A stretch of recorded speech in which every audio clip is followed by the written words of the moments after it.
that for some people it's so ingrained that I don't think some people even realize they're doing it or realizing the impact that they have.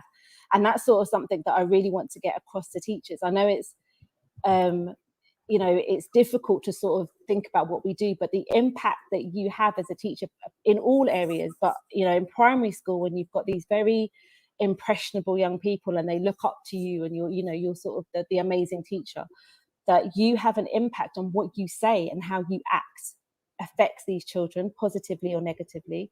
So it's so important how you come across. And that's why I think educating teachers is fundamental to how you can move things forward, because I think we have biases and we have stereotypes that we have, and some of us don't necessarily question them. That's part of our everyday lives and we don't even realize it.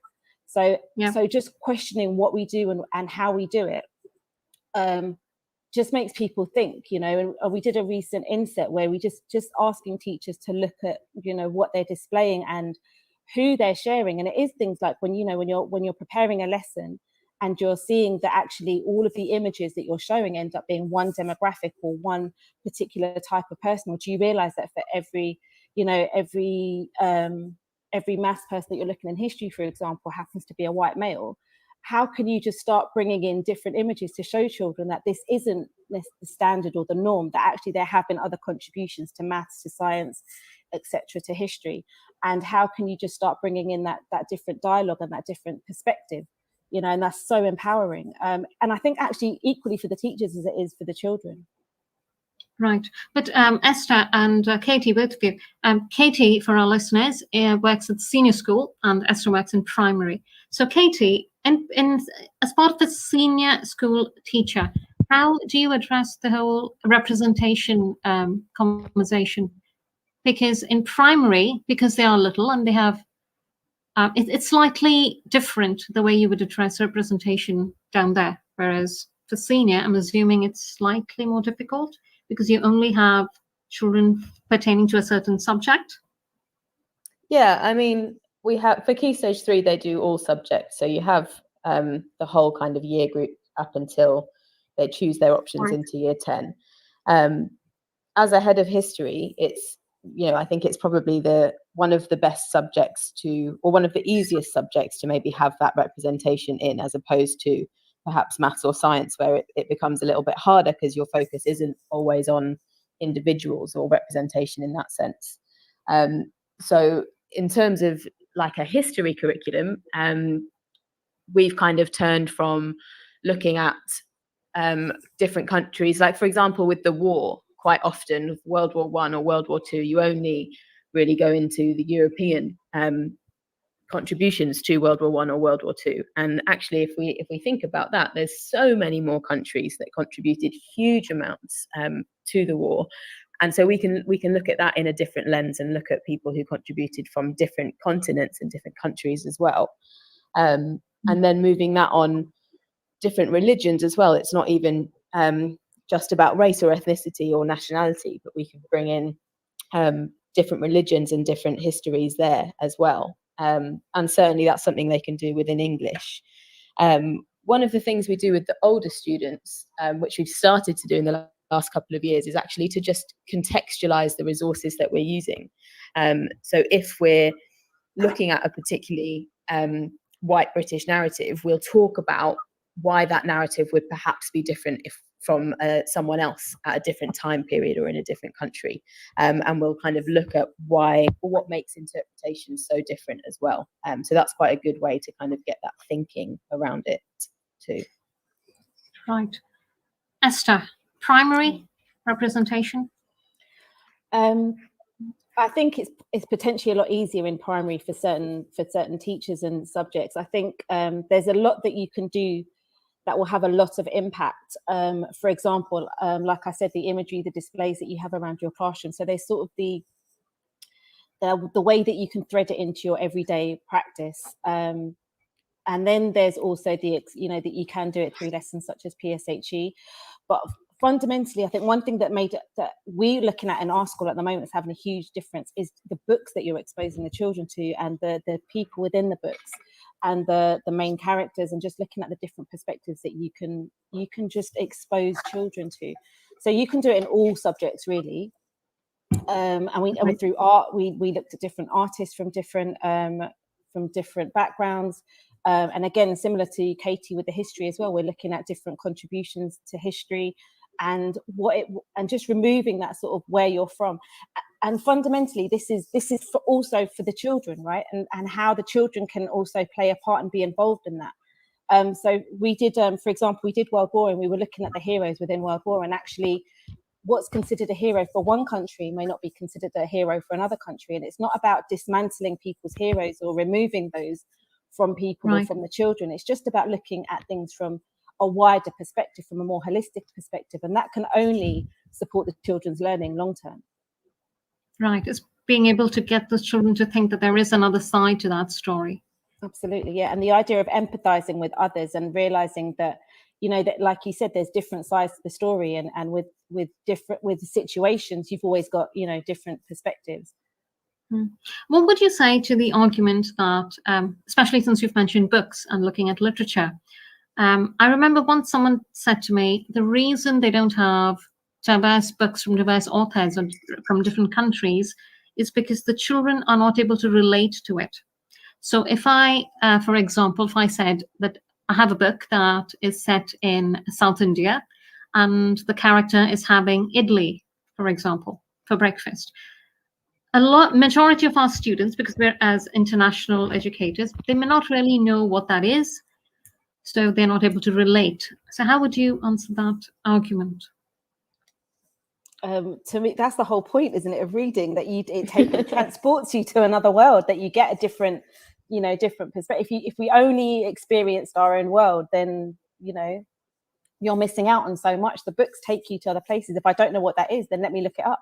Hopefully the authors included a glossary for what, for that situation. But if not, let me look it up. Let me find out. To me, that's the point of reading, that, reading transports you to other worlds.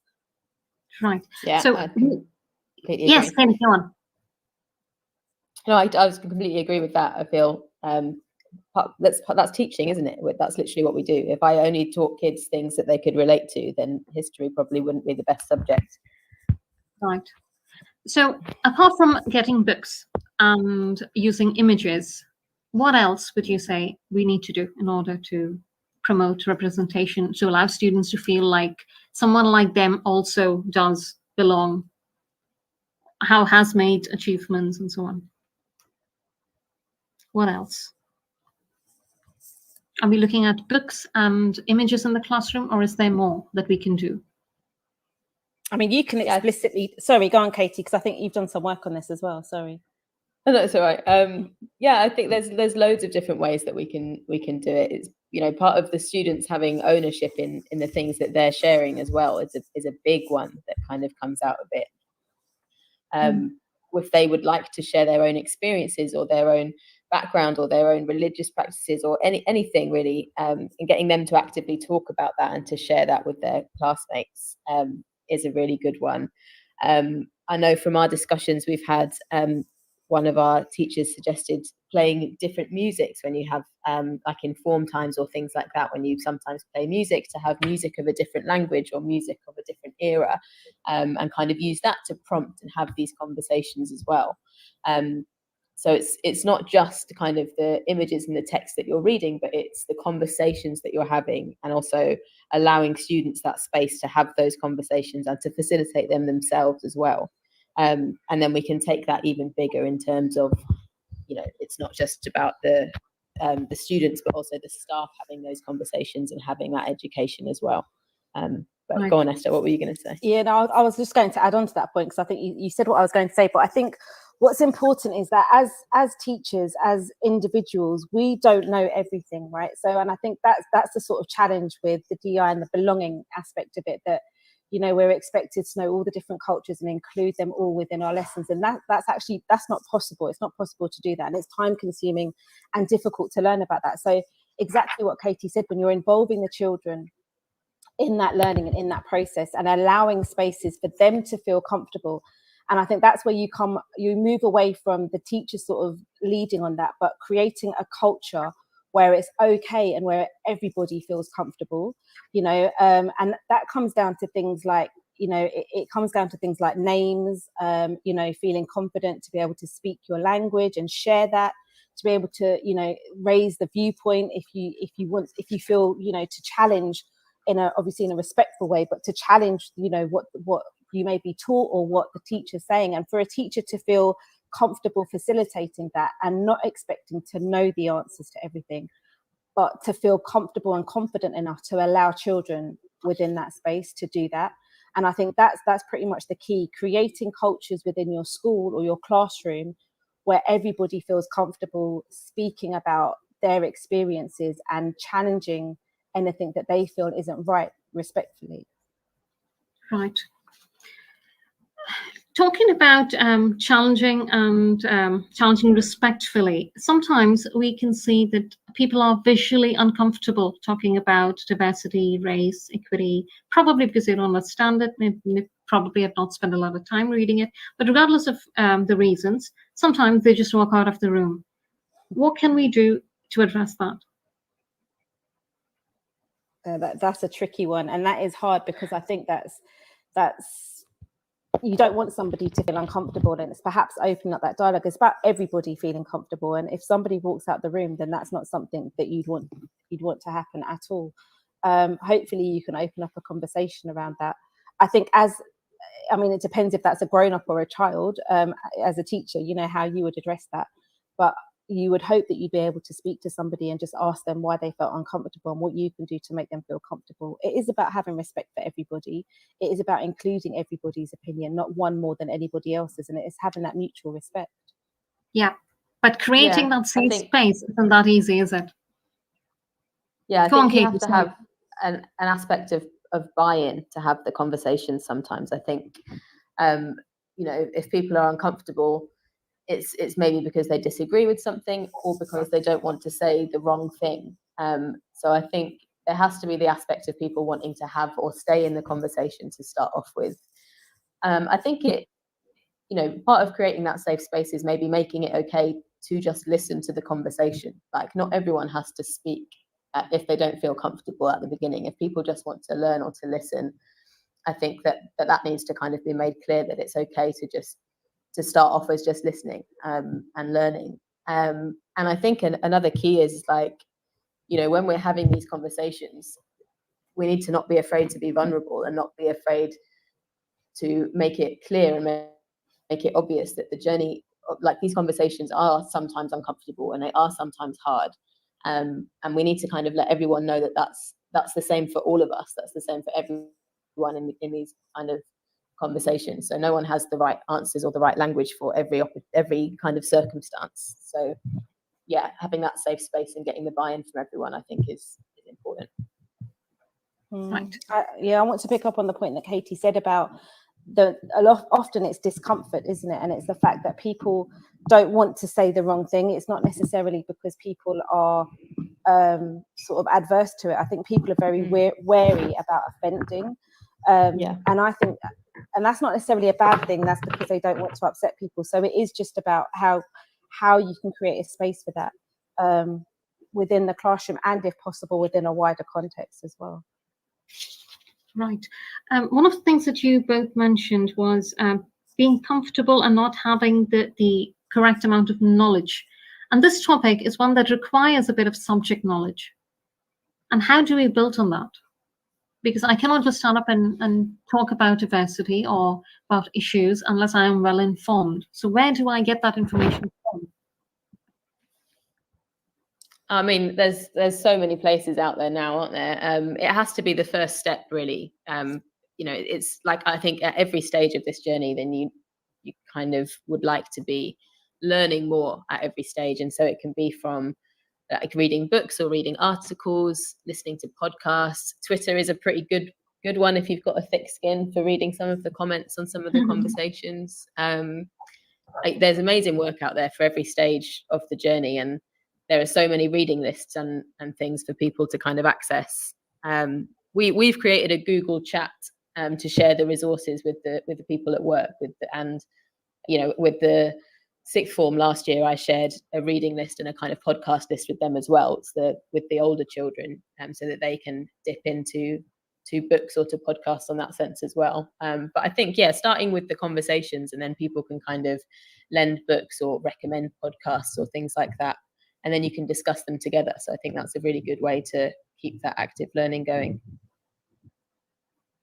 Yeah, I agree. I mean, there's lots of reading, lots of books, lots of different opinions, but fundamentally, I think it's just about being open-minded and empathizing with different people, because there's lots of different stories, different journeys, and it's being open to that within your classroom. You don't necessarily need to be an expert, and you don't necessarily need to, have all the books and documents behind you in order to focus on this within your classes. You can just be open-minded and just think, who am I representing in my class? Who am I showing to the children, what's out there? And I think primarily as well, it's not just about who is in your class that you're representing.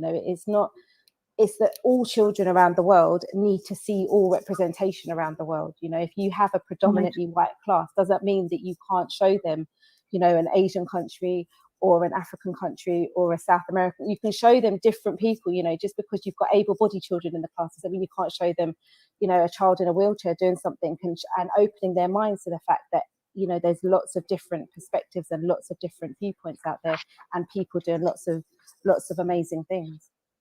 Right. Talking about viewpoints, I remember quite recently, I think it was in one of the webinars, I saw this thing called the doll test.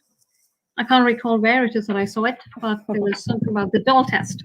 And the doll test pretty much showed us that even before children had started school, they had an image of what was beautiful and what is not, what was good and what is bad. So if for the listeners out there, if you want to check that out on YouTube, that would be a wonderful video. It was quite eye-opening. And the thing is, these children seem to have made up their minds even before they started school. So which means that those impressions were formed probably through family, through friends, or through media. Sadly through media as well. I mean, if you watch it, it's absolutely heartbreaking, and it's hard to watch it without tears coming to your eyes, to be honest, that the children who watch this have such a low self-image. And you exactly question that, Krishna. Why on earth do these children think so lowly of themselves? And why have they already decided at a young age what is good and what is bad? And who showed them that? And sadly, that is something that media and perhaps family, etc., and outside influences have shown them. And that, I think, that is where we as teachers come in. I mean, it's not just our sole responsibility. We are not, we are just only with that child for that time, but the impact that we can have, not only for that child, but for the other children around her. Because if that child feels that way about themselves, then what do other children think about them? And it is just what we can do. And like I said, we are not the parents, so we are not expected to, fix these children and support them. And there is this danger of coming in as this sort of savior, and we're here to save them. But it's just what we can do to share a different perspective for them, to make them feel proud. Like growing up, all I saw images of Asia and Africa was Band-Aid, growing up in the 80s. Yeah. Was Band-Aid, that awful Christmas song, do they know it's Christmas? It's like, well, it's just like when you stop and think about the actual wording that we sing and the images that you're actually shown, it's just, what else can you think? So it is just showing them different. There are skyscrapers, there's cities, there's lots of history beyond slavery, from Africa. In Asia, the history is rich, and there's lots of, there's just lots that you can show to show a different perspective. And it is so important that we do that as educators. Do you think that, going back to the doll test, if you were to speak to these parents, do you think there is scope for a conversation there about discussing these things with the child? How would you suggest they frame it? How do you tell a child who thinks that a white doll with blue eyes is prettier than a doll that looks like him? What would you say? How does a parent frame that conversation? it's very complex, and ultimately it's there's a lot to unpick and a lot to, and I'm not sure if as teachers we are the right people to do that, to be honest. Right. But I do think there's things within your community that you can do, and just sharing those positive images and sharing that self-love, which is so important, and having pride for self is so important. So I just think from our perspective, we can just do less to reinforce the negativity and do more to reinforce the positivity for everybody. Right. You spoke about being vulnerable. Now, one of the side effects of being involved in diversity work, regardless of which field of industry you work in, is that you are reliving your own experiences, and it brings back a lot of memories and can be quite exhausting mentally.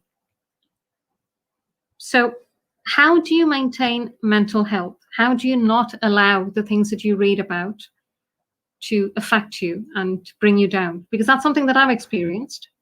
The more I read into this, the more exhausted I feel. Like going into a diversity meeting is an exhausting thing for me, because it's like it brings back the entire burden of past experience and things that people will say and stuff like that. So how do you maintain that balance? That's a really hard one, because I think particularly around this work, there's a lot of people have been asked to relay that experience or relay their experiences, and that's obviously extremely problematic. You're asking people to relive their traumas.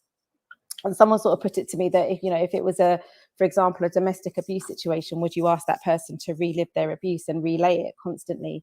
And you wouldn't. So it's the same the other way around. So I think it's just being very mindful, because on the flip side as well, I wouldn't want someone else to tell my story, and I'd want to be able to tell my story and for someone to listen to my story if I wanted to share it. So I think it's being open to that, being allowed to speak and share.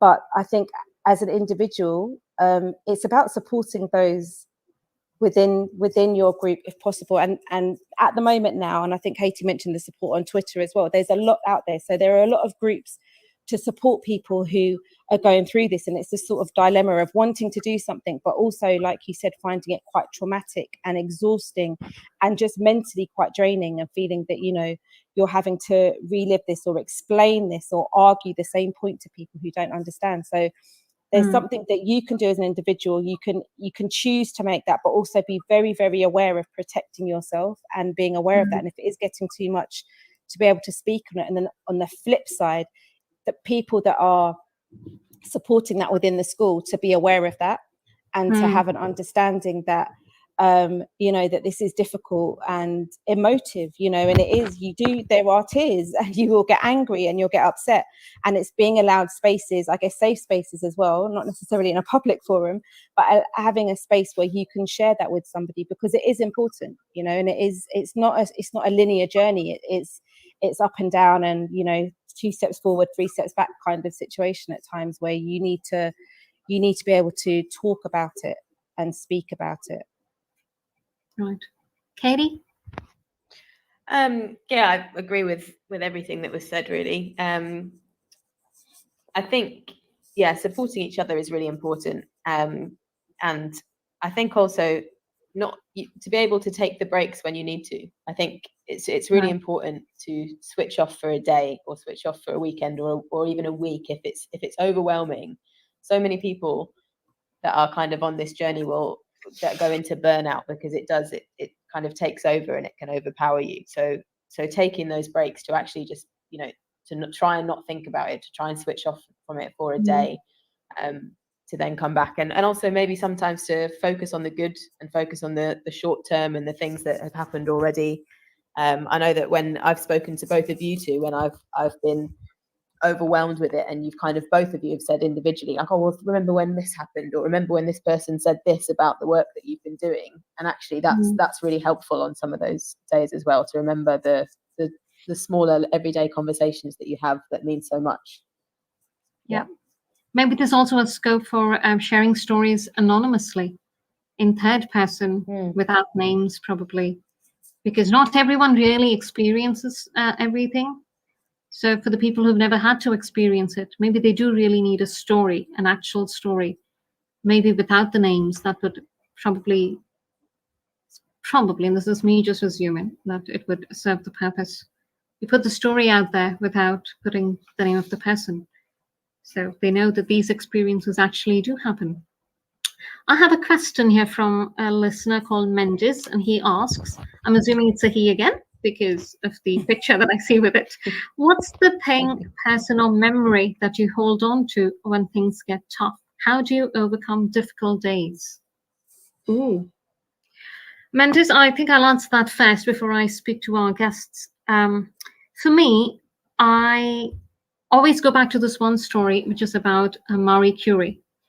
Marie Curie won the Nobel Prize twice, but when the awarding committee had to actually give it to her, they refused.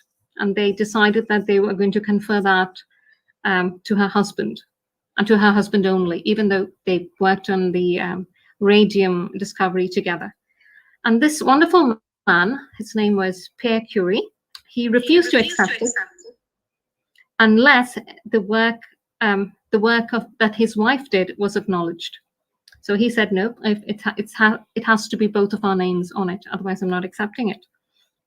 And the reason that they refused it was only because it was a woman, and this would have been the first time a woman was receiving it. This story, when I read her book, it really, really touched me. And that's when I felt like, as an educator, I can stop that from happening again. I have the power to nurture and grow young boys like Mr. Curie, who would believe that women around him were worth it. So for me, that's 24 children every year that I get to influence. So that thought that I don't want another committee saying that, no, she can't have it because she's female, or she can't have it because of this or because of that.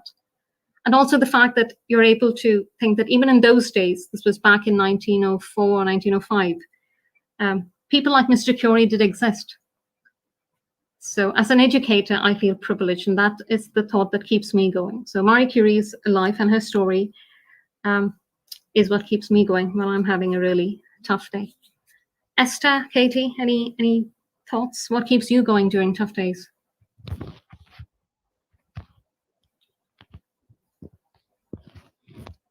Katie? Oh, it's a tough one. I loved that story about Marie Curie, and I was thinking, I wish I had something so kind of inspirational to share. I don't think there's any one story that springs to my mind. When I'm having a tough day, I think about my family, and I think about where I come from, and everyone that kind of came before me and gave me the opportunities that I've got. And I think about when I was at school and I had a pretty rough time, and the teachers just created such a safe space for me, and that's what I would like to do. If I do that for one person, then I feel like I've done my job. So that's it, really. Yeah, easiest one to fall back on, definitely family. Esther? Do you know, that's exactly the same for me. When I was in primary school, I think I was in 5 or 6, and I was going through a particularly difficult time at home, and it was that one teacher who really looked out for me. And to be honest, I don't know what I would have done had they not do that. And they literally just created that safe space for me to go and speak to them. And that was so important. And I think that's what spurs me, is the children that you come across, and hopefully you have a positive impact on. And I'll always come back to that class that I feel so bad that I didn't say anything about the teacher, and I didn't challenge her enough. And just thinking, like, what an awful year they had because I wasn't brave enough to say something about it. And that, that shouldn't happen, that as teachers we can make a positive difference. And if you can do what you can, and similar to Kate, it is that's what keeps me going. If you can help one child, or you can help one teacher, change their perspective, or think differently about something, then that's kind of what keeps me going and holds on. If one person can make a difference, then that's enough. Right. Since we're all working on diversity in our own schools, just for the knowledge of our listeners, by the time a child leaves school, what is it that you want them to have achieved from all of the work that you're doing on diversity? Sorry, go on, Katie. Yeah, go on. Okay. Well, you go first, because you go first. So I'll start because I'm the primary end, so I'm at the beginning end. For me, I think it's for them to just have an open mind, for them to feel that they can contribute to their learning, that they're able to see the wider picture and be able to see the different contributions that the whole world has made, to their learning, and for them to feel able to confidently talk about different perspectives and respectfully challenge areas that they don't agree with, or go and find out information if they don't agree with it. So it's having that confidence and that ability and that feeling that they can achieve whatever they want to, that they can see that, there is that, you can't be what you can't see, but it's giving them that confidence, really, and that ability to feel comfortable in the different spaces that they occupy, and confident enough to speak on things if they don't agree. Katie? Yeah, I think mine's pretty similar. And then I guess as pupils leave and they go off to university, or they go off into the working world, it's kind of having that confidence, but also having the deep understanding of like social justice and their own privilege and their own opportunity, and the different systems in the places that they will then go off to or go in to live in. So it's that kind of idea of global citizenship, isn't it? Of kind of understanding the different people in the world, and how your place kind of fits in there as well.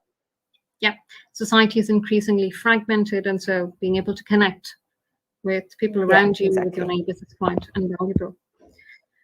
Right, that brings me to my next question, which is about teacher training. So when you did your teacher training many years ago, did you? That was not to suggest that you are really old. It's just because I know that you that we're old. That we're old. Yeah, cheers, Krishna. No, what I meant to say was, I know that you've both been teaching for a really long time, definitely much longer than I have. So, okay, now you've lost me. I've lost my train of thought. Yeah, so in terms of teacher training, do you think there is a scope for teacher training providers to make this a focus? In some, well, I know that, I've just been through a course, and there is a lot on our plates. So just adding another ball might be too much, but it's an important one. Just being able to talk about it, like even if it's just like an online module, do you think there's a scope for it? I mean, I think there's definitely. I think someone just sent me an article today about in the Guardian about Scotland making sure that this is embedded within their curriculum. But I think this is sort of the issue, that people think it's an add-on. It shouldn't be an add-on. This should be part of what we do as part of our teacher training. When I was doing teacher training, there was a big focus on Black History Month, making sure that we did that. And then, and I remember I had to create a project, Garrett Morgan, and it was amazing. It was really good. But Black History Month is inevitably a tokenistic month. We shouldn't just be teaching about Black history, because actually Black history is world history. It should be embedded within the curriculum. Like Katie said, it doesn't have to be a standalone. When we're looking at world wars, we can look at the contributions of the world to the world wars, how many soldiers came from different parts of the world. So it shouldn't be an add-on. It should be part of our day-to-day. And I think that's where the misconception is. And I think just sort of there was a point I wanted to make, because I think there's a lot of kickback and saying, that this is anti-white or anti, sort of traditional teaching, and because you're teaching about diversity, we can't teach about things like Shakespeare or other things.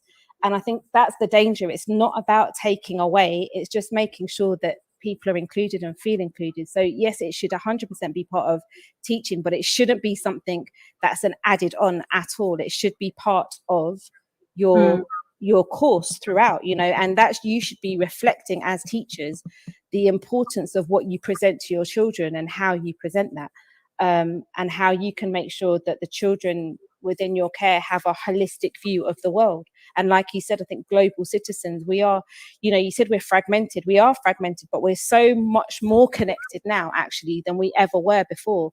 And how can we expose children to that and make sure that, that they feel confident and comfortable within those different environments, and they don't have these biases towards people because they've actually learnt about lots of different people throughout their education.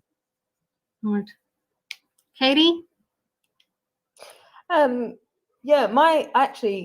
When I did my PGCE all of 7 years ago, not that long ago, but when I did mine, they actually had a really good focus on DEI work. We had seminars and workshops about how to kind of recognize your own unconscious bias within the history kind of department. The one of the leaders set up an educational consultancy called Justice to History, where they kind of they go around the country, and it's now, I think it's a global organization now, and they make schemes of work for secondary schools which focus on histories that have been previously, maybe consciously or unwittingly ignored, I think is the line that they use. So they kind of use diverse histories, they make schemes of work around them, and then they share them with different schools. So actually part of my training was to kind of focus on that, and it was brilliant. So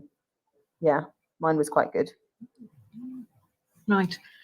Does diversity work have an impact on student learning and outcomes? Do you think that it improves results? Go on. I think in terms of relationships and the people that we are building, rather than, when you say results to a secondary school teacher, it means something slightly different, I think.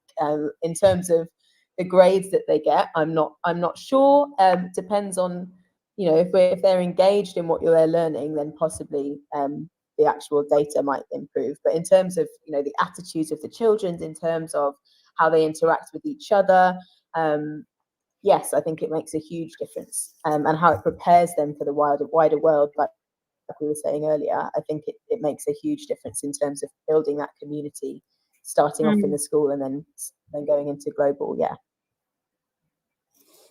I think it has a huge impact. I don't think you'll necessarily see it, like Katie said, directly linked, and maybe not immediately, but I think building someone's confidence, building someone's ability to see themselves in different spaces, to go forward for things that they may not have felt confident or comfortable going forward for, will inevitably raise attainment across the board. So I think it's more like, Katie sort of touched on it, it's the attitudes and the values that the children are, and you end up instilling in the children, that will raise the attainment overall. I have a comment here from Connor Burke. He says, assigned classroom seating can promote unlikely friendships and fight discrimination. I agree. I actually had a conversation about this the other day, about assigned seating versus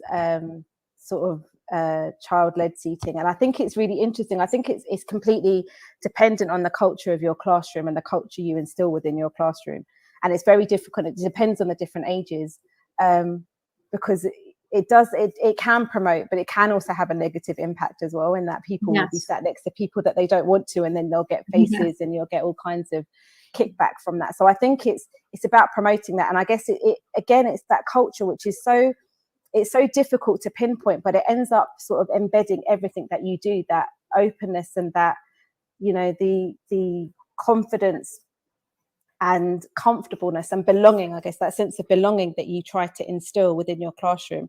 And that's very difficult, but it's so important. So yeah, assigned seating can work for that. But I guess ultimately what you want to do is create a culture where children do feel comfortable sitting wherever and do intermingle. We actually ended up having a discussion in our school about the difference between primary and senior, and the fact that primary children are much more likely to intermingle, regardless of who they're intermingling with, boys, girls, different ethnicities. But that actually, when you come to senior school, it ends up becoming quite sort of segregated, but sort of the children do it themselves. It's not intentional. Yeah, it's just sort of a natural, organic. They just end up segregating into their groups. And is that a good or bad thing? And what as teachers, should we intervene with that? And should we sort of enforce a mingling? Is it because the children don't feel comfortable, or is it because they do feel more comfortable in their groups? And what should we be doing within that? So yeah, I think it's an interesting one, and I think it's one to discuss within your schools, really. Right. Just another comment coming in from Uhara. Uhara, I'm hoping that I'm saying your name right. The first day of school should be the day you begin to celebrate diversity in your classroom. I highly recommend The Day You Begin by Jacqueline Woodson. So there's a book recommendation there from O'Hara, The Day You Begin by Jacqueline Woodson. So first day of school should be the day you begin to celebrate diversity. What activities would you suggest for our return to school? I love that book. I haven't heard about that book actually, but I will look into it because it sounds amazing. I would suggest just getting to know each other. Like we have these like bingo games where you go and find out who's got, you know, who's got one brother, who's got a dog, etc. And you just find commonalities between each other. I mean, that's probably easier in primary. Katie, you might have some suggestions for senior school, but it's just finding out, basically realizing that, you know what, we have so much more in common that we have different. And just because your hair is different, or where you're from is different, or your accent's different, or your language is different, we're actually much more similar than we think. Katie. Yeah, we actually do something really, really similar. We do something really similar. I have like little question cards, which are, things like, would you rather never be able to swim again, or never be able to climb a mountain again, or things like that. And getting pupils to talk about things like that, or, different views on ethical questions or whatever it may be. And just kind of getting to know each other. I think that's got to be the first step, hearing about where people are from and what they think, but starting off with the lighter questions to kind of, get to know everyone first. I think that's the step, yeah.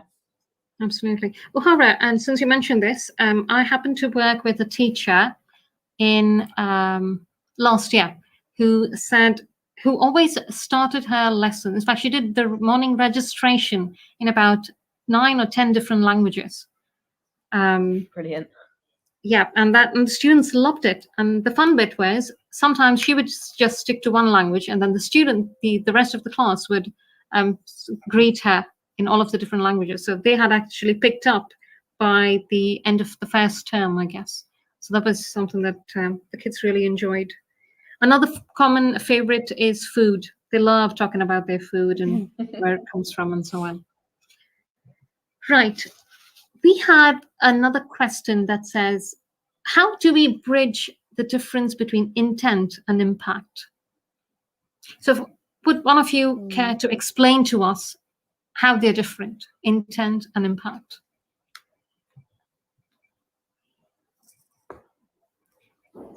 So I guess, well, intent is how you mean something to come across, or what you, it's hard to define it without the word intent, isn't it? What you mean for someone to get from what you say, and the impact is how they do actually react to it, or how they feel about what's been said. I think it's a hard one to kind of measure, and I guess when it happens, it's different in terms of if it happens in a classroom, or if it happens in terms of within teachers or within a staff meeting. Let me give you a little context. Let me give you a little context to make that easier.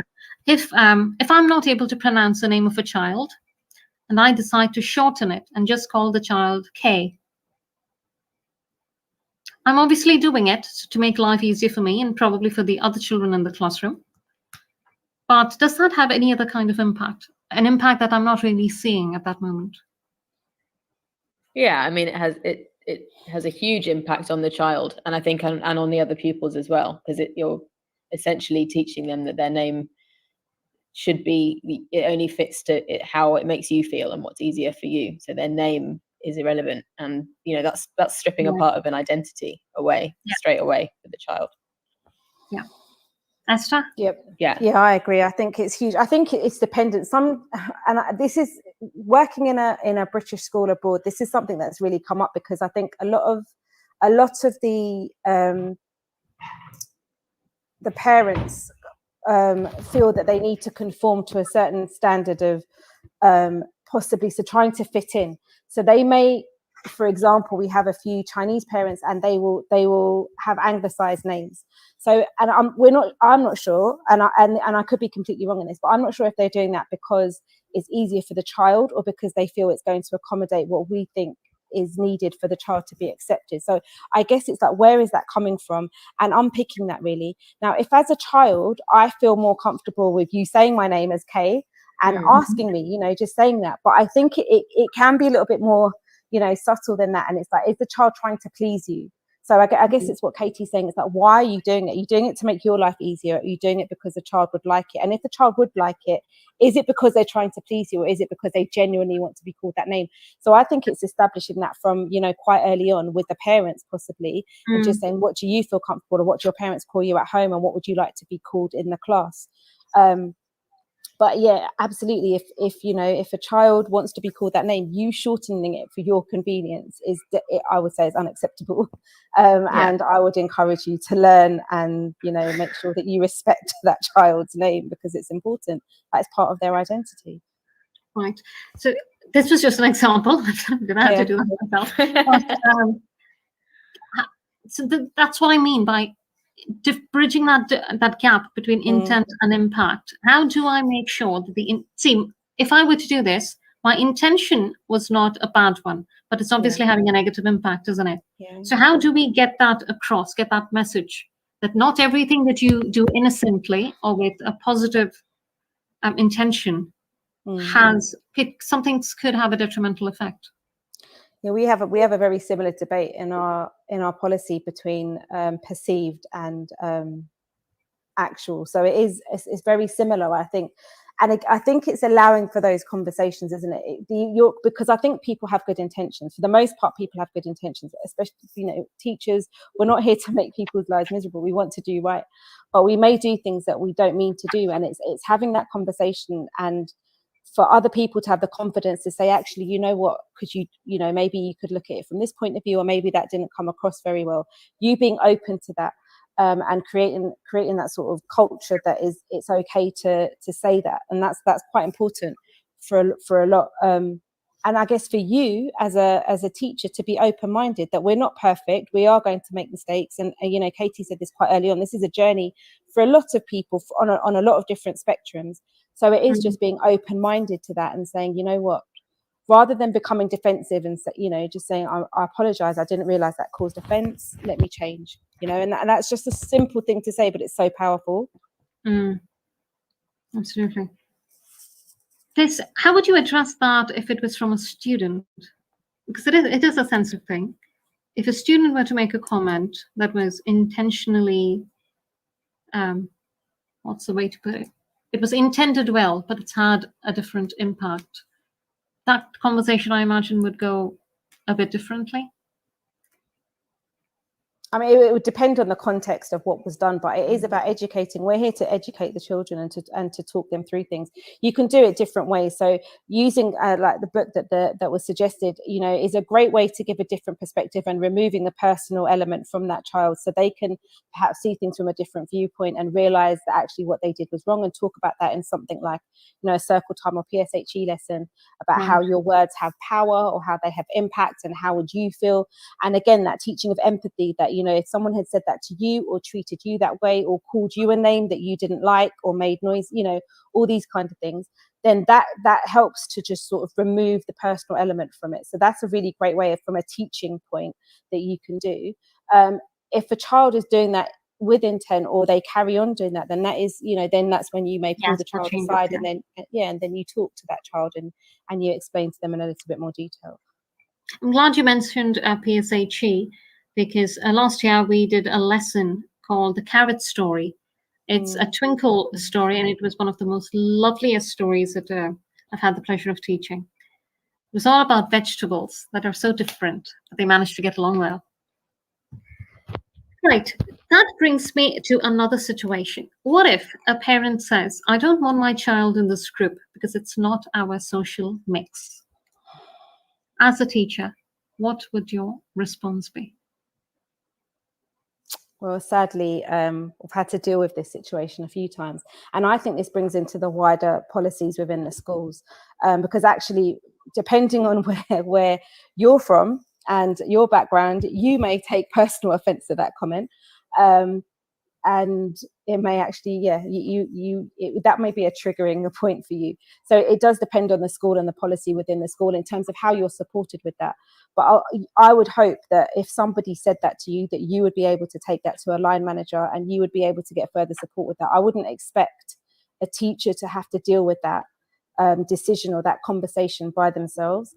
I would hope that you'd get additional support to talk with that, because if I'd be concerned if a parent said that, and I'd be concerned that a parent felt that was an issue and that parent may need it. It completely depends on the school and but I would expect at that point for SLT to support that conversation with you. Right. Katie? Yeah, absolutely. No, I fully agree with that. I think the wording social mix was interesting. School isn't about a social mix. I wouldn't accept it from a parent, and I would want leadership to kind of pick up on that as well, and have an intervention with the parent as well about the intent of that statement, I suppose. Yeah. Now, as educators, we combat prejudice and racial discord by supporting positive behavior, fostering senses of belonging, and instilling respect. So in order forgetting about diversity for a second, going to our aspects of inclusion, what can we do more, especially as upcoming teachers, newly qualified teachers, trainees? How can we promote inclusion, a real sense of inclusion?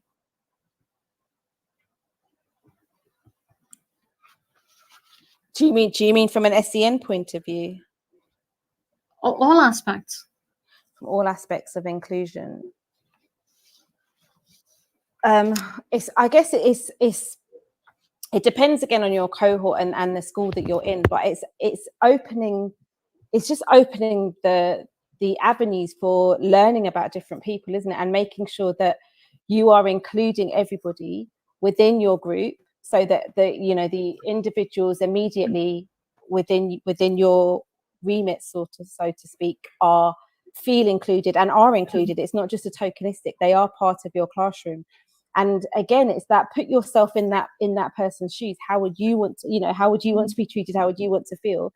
And include them. You wouldn't leave somebody out. And that's thinking on a range of different needs and perspectives. So it's making sure that you include everyone and they feel like they belong.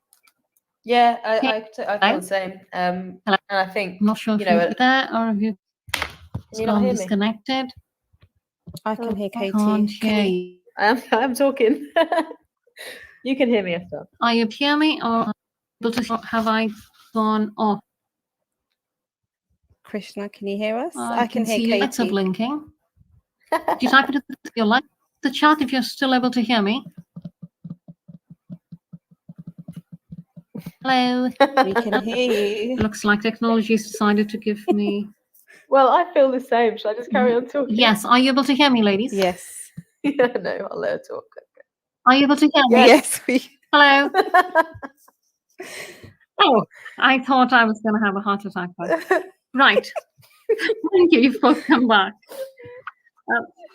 Yeah, it's quite funny. You decided, yes, you can continue talking. Okay. Katie, I was coming to you. No, that's fine.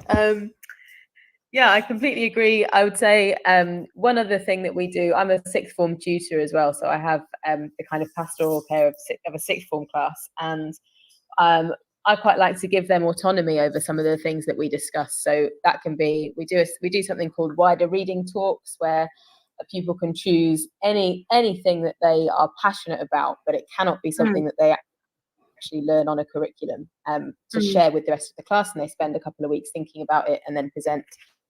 And we share news stories as well, so news stories from around the world that they've read and they've found interesting. And we kind of, like, often we've had like a fake news session as well, where we've talked about things that they've read or heard that they've found out haven't actually been true, such as the way of the globalized world that we have now.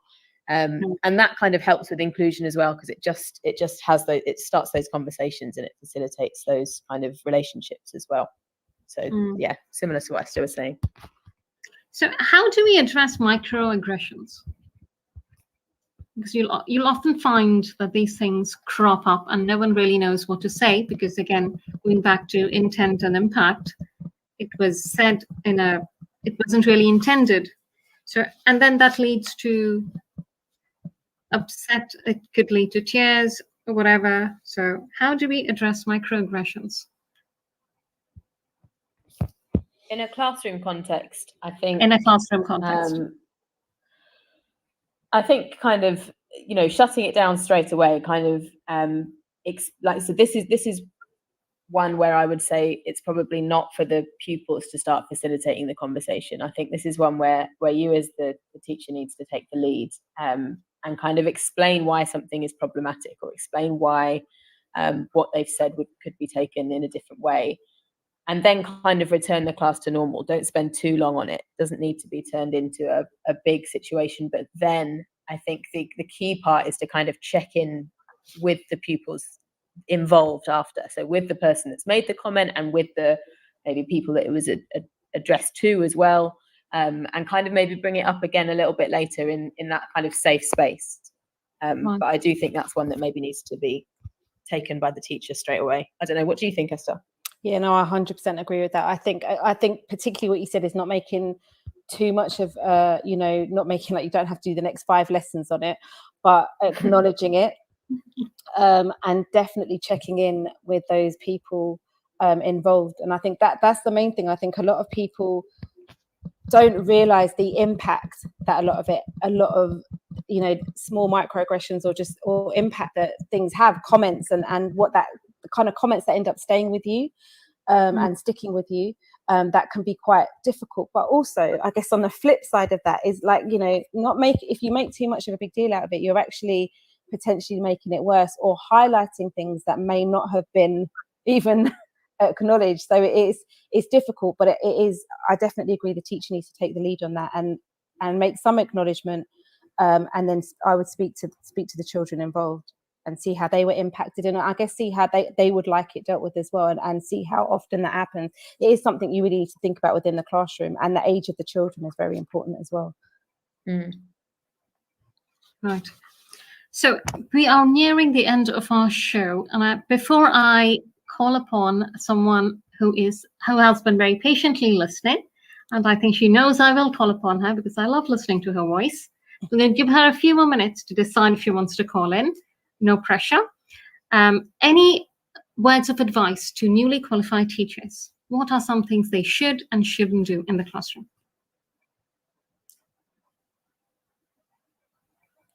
Okay, so I would say if you're in primary school particularly, have a look at your curriculum, have a look at your displays and the lessons that you create.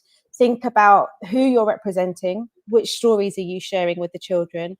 Can you create a more holistic and global view for the children to be aware of? And I would say that's irrespective of your cohort. And how can you include a more diverse range of faces, ethnicity, ages, abilities within those? And I think that's really key. It's small, but it has a massive impact. And I would look also quite carefully at the books that you're sharing with your children, and can you create a more a wider range of books so the children can have a huge range of perspectives. Any different, Katie? No, fairly similar. I mean, I don't know how much control new teachers would have over the content that they're teaching, but to definitely speak up if you see a gap where people aren't represented, where they could be represented, then kind of speak up and have those conversations. And in terms of when you're in the classroom, just really getting to know the students that you're with.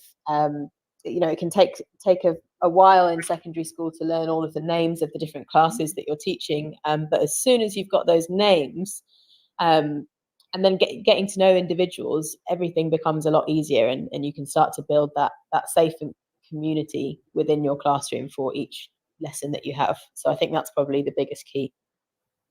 Right. And before we go, equity of voice. How can we ensure, and this is not just inside of the classroom, this could even be amongst educators. What would you say is the best way to promote equity of voice, making sure everyone feels like they have a voice? I know that Women Ed is doing a lot in that direction. The very logo is a microphone to show that everyone's got a voice. But apart from that, inside an institution, Esther? I think this is quite a hard one, because I was actually thinking that a lot of the biases that happen tend to not be from the children, actually. They tend to be from the grown-ups, sadly. So it is about how, I guess, if you're in a position where you are able to amplify somebody's voice who may not feel confident enough to amplify it, or not have that space, to allow that space. And actually having a diverse range of voices in any organization, be it teaching, be it, you know, anything, is only going to empower your organization and actually make it better, because you would need that. So I would say, where you can, amplify each other, and allow and listen to hear, not listen to respond. You know, listen to people and what they're saying, and give people spaces. When we did a lot of the DEI work in our school, allowing people to talk and just share some of their viewpoints is so empowering, and people really appreciated it, from all of walks from the school, you know, from the school community. Just really appreciated hearing their voice, having their voices heard, and for other people to listen and share those experiences was really powerful. Right. So this person I was asking if they wanted to call in, I love the fact that without naming her, she still knows it's her I'm talking about. I was referring to my head of primary, Jenny Delman. She sent in a message saying, sorry, I'm not in a place I can call in, but I think Esther and Katie have said it perfectly. So there you go, ladies. You've got the head of primary's approval. Thanks, right. Jenny.